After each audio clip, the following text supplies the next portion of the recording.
নতুন করে কেউ ফ্যাসিবাদের পোশাক পরে এলে যুব সমাজ ছাড় দেবে না বলে হুঁশিয়ারি দিয়েছেন জামাতের আমির ডাক্তার শফিকুর রহমান। রাজধানীর কারওয়ান বাজারে ঢাকা 12 আসনের নির্বাচনী প্রচারণার সময় একথা বলেন তিনি।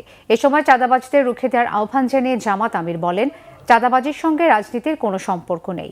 সমাবেশে সুষ্ঠু নির্বাচন নিয়ে সংশয় প্রকাশ করে তিনি বলেন, আলামত ভালো না, আশেপাশে নারীদের হেনস্থা করা হচ্ছে, সহকর্মীদের গায়ে হাত তোলা হচ্ছে, এমনকি হত্যাও করা হচ্ছে।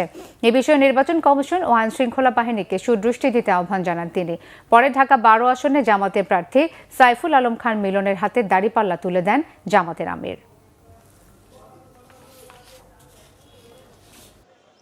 আমরা আমাদের অঙ্গীকার রাখবো ইনশাআল্লাহ।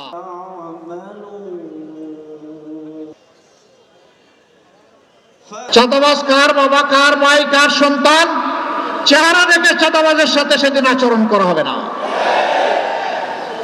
সেই ক্ষেত্রে আমরা হব নির্দয়, নিষ্ঠুর, কঠোর, দেশের জনগণকে বাঁচানোর স্বার্থে, চাঁদার কবল থেকে মুক্ত করার স্বার্থে। মুসিবতে পড়েছি, আমি রাজনীতি করব, আমি চাঁদাবাজিও করব, কিন্তু আমাকে চাঁদাবাজ বলবেন না, এটা কোন কথা?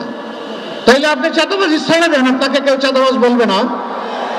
আপনি যখন চাঁদাবাজি করবেন তখন এই কথা আপনাকে শুনতে হবে যে আপনি একজন চাঁদাবাজ।